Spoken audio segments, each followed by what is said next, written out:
Chill. Look at her! She's grinding up on them washboard abs. Holy shit. She obviously was playing up the part, but her rubbing her face on his washboard abs and basically licking the sweat off him, that was her living out her gooner dreams. Let's be real. Let's be real.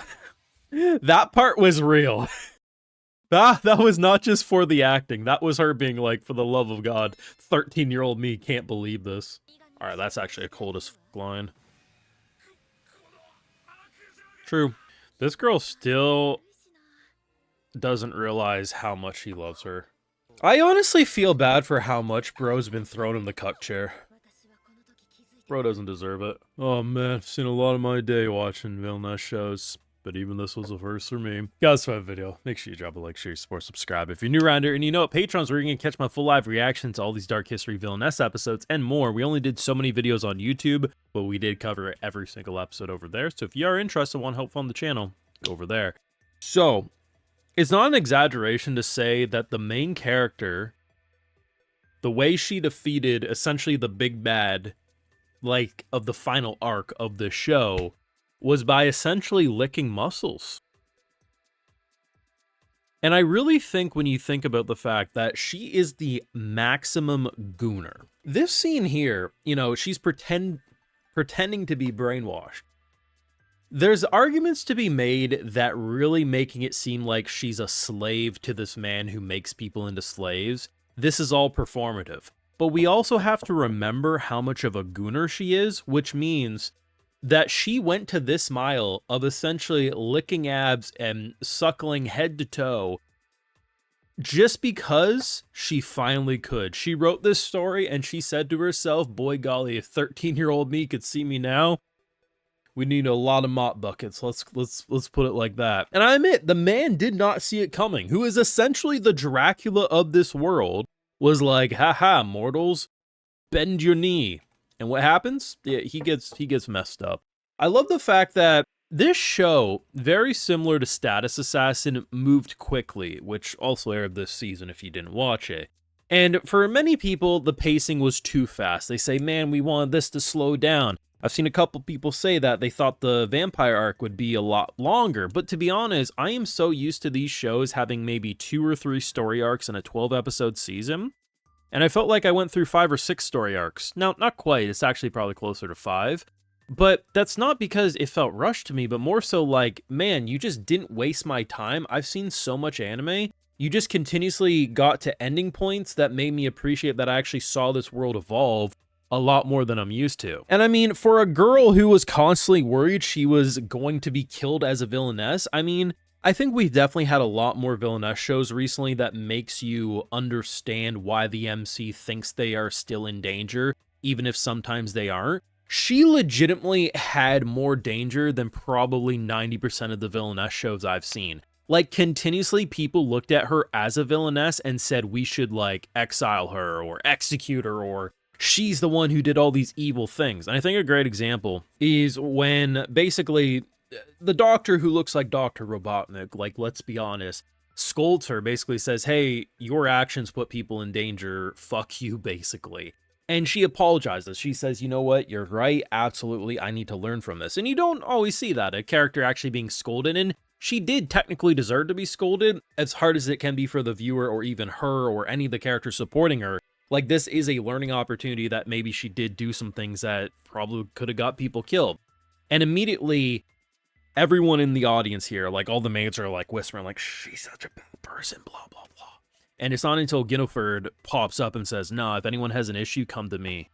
Like, I'm basically, like, supporting her here. She has like, 99% of the general populace in this world despises her. And the characters that she's built trust with, who probably had the biggest hater energy initially, such as this man, are the reason she isn't dead. Like, she doesn't have an irrational fear at all, which you can't always say for these shows. Like, I think overall, I'd probably put this show among the top half of villainess shows I've seen. I don't think it's like top 10% of these villainess shows, but it's right in the middle, but not in the way that I think it's an average show. I think it's actually quite good. I'd actually rate the male supporting cast among, like, the top percentage of villainess male supporting cast. But as a whole, I think the show's right around the middle point of how I'd rank it if I took a list of every Villainess show I've seen. But I definitely can say it is one that I hope to see a season 2 more than a lot, just because I think it has a lot more interesting possibilities than just a generic reverse harem that a lot of these shows kind of boil down to. On the topic of the whole, like, I think the dudes are better in this show than a lot of these Villainess shows, I think Soul is a great example. Soul is a character who you can tell as a viewer fell deeply in love with our MC, but for her, she can never think of Soul like that because of how she designed Soul. So for him to ever love the character she is currently playing, Iana, it's impossible, right? And I really like the fact that her self-insert character, because we know when she wrote the story, Konoha was her self-insert, right? But she's obviously, since being isekai'd into this whole thing, isn't playing that role.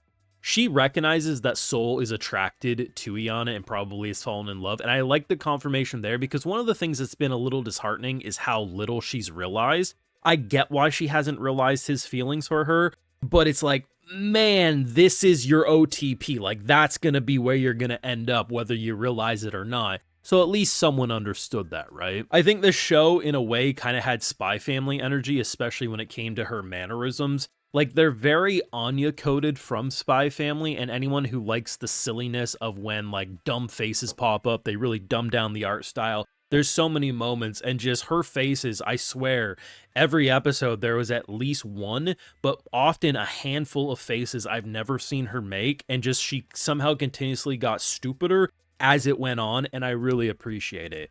It's kind of a shame, like, I really thought we were getting into the territory where I thought Villainess shows were getting bigger, and I think really what it was just a fluke. Like, I think they are getting bigger in Japan, but in terms of a Western audience, the English-speaking side of the community, like, unless insert big YouTuber tells them to watch it, or there's a really shocking thing about it right off the get-go, like, look at this bloody death, anime fans aren't ready to truly jump aboard this the same way isekai have. It's a shame, because I really thought this was going to be as big of discussion as a lot of isekai, because it really kind of felt like it was picking up momentum for a bit. But I don't know. I think this was a great watch. It was my personal favorite Villainess show of the season, and I know that will ruffle some May I Ask for One Final Thing fans. I like that show a lot, but this one clicked with me far more. I thought it was much more enjoyable for me, and the minimal production rarely bothered me, even if I noticed it. It was a very funny show. I recommend it, and yeah, it's not often you can say your MC defeats Dracula by suckling on his abs, but here we are.